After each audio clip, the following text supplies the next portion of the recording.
नमस्कार शेतकरी मित्रांनो, बळीराजा प्रेरणा संदीप एरंडे ह्या चॅनलमध्ये आपलं स्वागत आहे मित्रांनो। आणि जे आता जे विषय नाही मित्रांनो की बुवा शेतकऱ्याला खतासाठी ऑनलाईन करायचं आहे। म्हणजे सरकारने एक नवीन फंडा काढला की शेतकऱ्याने खत ऑनलाईन करायचं, नंतर त्याला ते खत 15 दिवसांनी भेटणार आहे। आता विचार करा मित्रांनो, काही शेतकरी त्याच्यामध्ये अडाणी आहे, म्हणजे काही सुशिक्षित नाही आहे। त्यांनी ते ॲप जो ॲप आहे त्याचा म्हणजे ॲपचं नाव आहे मित्रांनो फेमवर्क। आता त्याच्यात मी सकाळी तुम्हाला सांगतो एक किस्सा की सकाळी मी ज्यावेळेस ते खत ऑनलाईन करायला गेलो तर त्याच्यामध्ये माझं क्षेत्र आहे मित्रांनो 2 हेक्टर, म्हणजे माझ्या नावावर 5 एकर जमीन आहे। त्याच्यामध्ये त्याने काय दाखवलं मला की urea 12 bag, NPK 4 bag, DAP 2 bag, SSP 8 bag आणि पोटॅश 4 बॅग, म्हणजे एवढं आपल्या 2 हेक्टरसाठी मला खत मिळणार आहे। परत एवढं घेतल्यानंतर मित्रांनो 6 महिने तुम्हाला खत मिळणार नाही, लक्षात घ्या।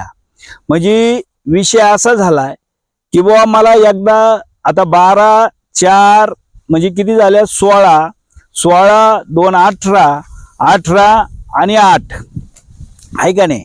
18 आणि 8 हे किती झाले मित्रांनो, 18 आणि 8 झाले त्या 26 26 ते म्हणजे 30 बॅग मिळणार। आणि क्षेत्र आहे माझं 2 हेक्टर। आता 2 हेक्टरला 30 बॅग मिळणार, पण ह्या 30 बॅग कशा टाकायच्या हा एक प्रश्न आहे। म्हणजे आता 12 बॅग युरिया द्यालाय, त्याच्यामध्ये 4 बॅग तुम्हाला NPK आलंय, 2 बॅग DAP आलंय, 8 बॅग ते त्याला आपण सुपर फॉस्फेट म्हणतो, दाणेदार असन किंवा पावडर असेल। आता पोटॅश 4 बॅग, म्हणजे आता शेतकऱ्याला खत देताना सरकार ठरविणार की किती बॅग शेतकऱ्याला द्यायच्या, हे एक राहिलं। दुसरी गोष्ट मित्रांनो, आपण ज्यावेळेस ते ॲप मध्ये ऑनलाईन केल्यानंतर ते खत आपल्याला 15 दिवसांना भेटणार। म्हणजे आज जरा इथं अशी परिस्थिती की आपलं 100% शेती ही निसर्गावर अवलंबून आहे। आणि ज्यावेळेस पाऊस पडल्यानंतर की उसाला त्याला जर पाऊस झाला तर आपण दुसऱ्या दिवशी किंवा 2 दिवसांना आपण खत टाकतो। मग आता ऑनलाईन जर करायचंय तर त्याच्यामध्ये हे जे असे खत आहे असं दाखवलंय, म्हणजे तुम्हाला जे पाहिजे ते मिळणार नाही, ते सरकार ठरविणार तुम्हाला आता कोणचं खत द्यायचं आणि काय द्यायचं, म्हणजे हे एक होणार। आणि दुसरी गोष्ट त्याच्यामध्ये काय मित्रांनो की आपले जे पहिले दुकानदार आहे की त्यांचे आपले संबंध चांगले राहतात। आपण उधार पाधार त्या लोकांकडून घेत असतो की समजा ऊस गेल्यानंतर आपण काही त्या लोकांना सांगतो बाबा ऊस गेल्यानंतर पैसे देऊ किंवा कपाशी गेल्यानंतर पैसे देऊ, तर ते थोडेफार 1-2% आपल्याला व्याज लावतात आणि आपल्याला खत देतात।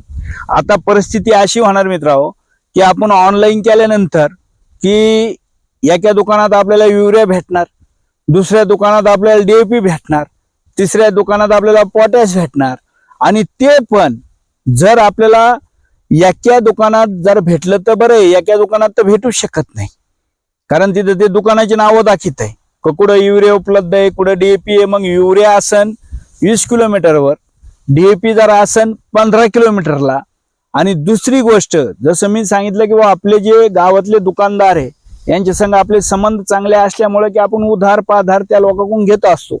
आता हे ऑनलाईन केल्यानंतर की जिथं युरिया असन तिथं आपल्याला 20-25 किलोमीटरवर जाऊन आणायचं आहे, म्हणजे त्या दुकानदारासंग आपली काही ओळख नसती किंवा आपल्याला काही उधार देणार नाही। मग आपल्याला ते खत नगद घ्या लागेल। आणि नगद घ्यायचं जर ठरलं मित्रांनो तर शेतकऱ्याकडे काही टायमिंग पैसा नसतो, आहे का नाही। पैसा नसल्यामुळे शेतकरी काय करील की कुठंतरी 5 रुपये शेकड्याना होईना ते व्याजाना पैसा काढील, किंवा मग त्याच्या बायकोचं सोनं जर असलं काही थोडंफार त्या बायकोच्या गळ्यात तर मग ते बँकमध्ये तारण ठेवा लागेल, आहे का नाही। म्हणजे अशा गोष्टी कराव्या लागतात। आणि नंतर मग उलट शेतकरी ह्या ऑनलाईन खतामुळं कर्जबाजारी होईल। आणि दुसरी गोष्ट की तुम्हाला ऑनलाईन केल्यानंतर 15 दिवसांना खत भेटणार। मग जर पाऊस पडला आणि पाऊस पडल्यानंतर जर 15 दिवसांनी जर खत आलं तर ते काय करायचं काय त्या शेतकऱ्यांना त्याचं, म्हणजे अशी ही सरकारची व्यवस्था आहे मित्रांनो। निव्वळ शेतकऱ्याला परेशान करायचं काम ह्या सरकारनं चालू आहे। आता ऑनलाईन खत घ्यायचे तर ते एक बॅग युरिया जर 25 किलोमीटरवर असला तर DAP तुम्हाला दुसऱ्या दुकानात 30 किलोमीटरवर भेटेल। म्हणजे अशा पद्धतीनं ह्या सरकारने म्हणजे शेतकऱ्याचं निव्वळ परेशानी लावलेली आहे। आणि हे काहीच करायची गरज नव्हती, फक्त तुम्हाला लिंकिंग खतं जे बंद करायचे होते की लिंकिंग खतासाठी शेतकरी वरडत होता किंवा लिंकिंग खतं बंद करा, तर तुमचे अधिकारी आहे की नाही, अधिकाऱ्याला तिथं धाड मारायला लावा. आता सध्या तुकाराम मुंडे साहेबाचं कसं काम चालू आहे तसं कृषी खात्यात काही नाहीच मित्रांनो. आणि मी तर विनंती करतो सरकारला की तुम्ही खरंच आहे ना कृषी खात्यामध्ये मुंडे साहेबासारखे अधिकारी, म्हणजे म्हणल्यापेक्षा की मुंडे साहेबच 1-2 वर्षासाठी हे कृषी आयुक्त मध्ये आले पाहिजे, मग सगळे नीट होतील मित्रांनो या गोष्टी. आणि हे जे चालू आहे ना सरकारचं धोरण, हे पूर्ण आडमुठं धोरण आहे, शेतकऱ्याच्या विरोधी धोरण आहे. जर आज खत घ्यायचं जर ठरलंय, तुम्ही आज खत जर लागलंय तुम्हाला, तर तुम्ही आज तुम्हाला ते खत मिळू शकत नाही.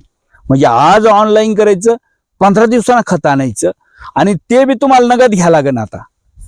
कारण जे उधार जिथं घेतो आपण त्या दुकानात जर खत नसलंय ऑनलाईन मुळे, तर तुम्हाला दुसरीकडून जाऊन आणा लागेल. म्हणजे ही अशी परेशानी सध्या शेतकरीची चालू आहे मित्रांनो. म्हणजे निव्वळ शेतकऱ्याला परेशान करायचं काम हे सरकारचं चालू आहे. चला मित्रांनो, व्हिडिओ आवडला तर व्हिडिओला चॅनलला सबस्क्राईब करा, लाईक करा आणि जास्तीत जास्त शेअर करा. चला, जय जवान, जय किसान, जय महाराष्ट्र.